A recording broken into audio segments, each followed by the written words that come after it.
l'huître de Camargue. Aujourd'hui, on est au restaurant Le Chaboté à Maubiau avec Chris et il va nous montrer comment on peut twister une huître, donc l'huître de Camargue. Et salut! Salut Fabien. Hop, salut Chris, ça va et toi? Bien. Ludo, le pâtissier? Bien. Ça va?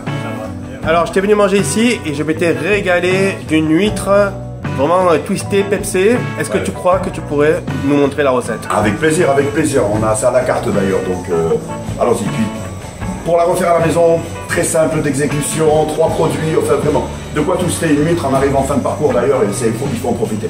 Donc allons-y. Du coup, Chris, c'est ta recette alors?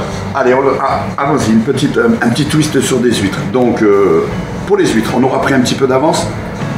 Le premier geste à effectuer, c'est de les ouvrir bien évidemment, de leur faire cracher l'euro. Nous l'avons fait, elles sont ici, je vous en parle tout de suite derrière.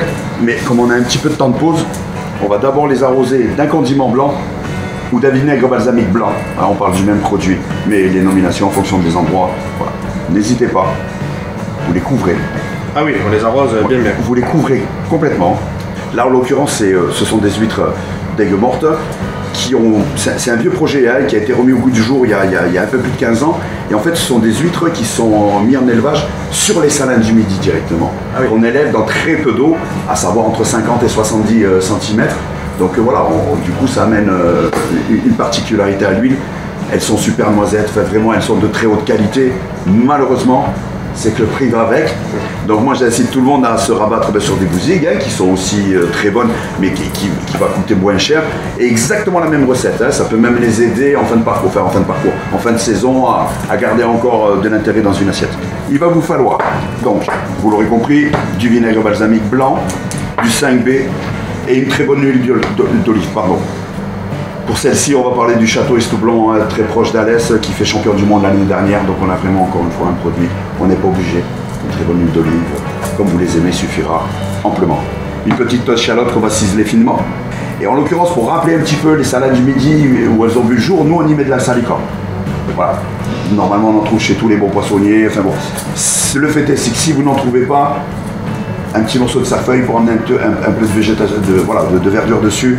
Et en matière gustative, ça passe aussi. Et un râpé de citron pour finir la recette. D'accord. Voilà. Le plus important, c'est le temps de pause. Il nous faut bien 5 minutes, quoi, réellement. D'accord. Au bout de 5 minutes, vous vous faites recracher, vous videz le vinaigre balsamique. D'accord. D'accord. Et après, alors, rien de compliqué.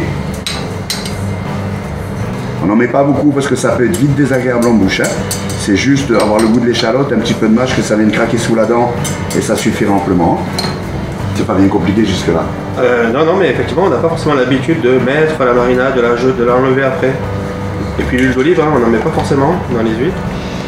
On n'hésite pas là, on en met pas non plus des tonnes, mais on en met suffisamment. D'accord? Un tour de moulin 5B. Ce petit salicorne. Et voilà. Et après un petit râpé de citron. On essaye de pas trop prendre le blanc, bien évidemment. Donc voilà, c'est terminé.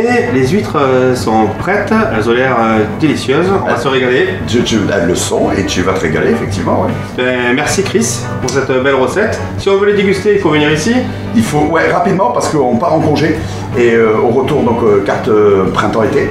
Et elles disparaissent, et en l'occurrence, ça sera plus la saison dans 15 jours, ça se mange les mois en air, elles vont rentrer en production, il faut les laisser tranquilles, tout le monde va les trouver, pas bonnes de toute façon, pour être très poli, et donc il faut les laisser tranquilles. Voilà. Donc, mais venez nous voir et on va vous les faire déguster. Venez ici, donc du coup maintenant vous savez comment aussi les préparer à la maison, et puis peut-être qu'on reviendra ici dans le restaurant, peut-être pour une petite pâtisserie avec Ludo. Avec on verra, plaisir. voilà. Ludo. Et on se retrouve bientôt nous, et merci Chris encore. Non, merci à toi, toujours un plaisir de te voir parmi nous, vraiment, très gentil à toi, merci beaucoup. On va se régaler.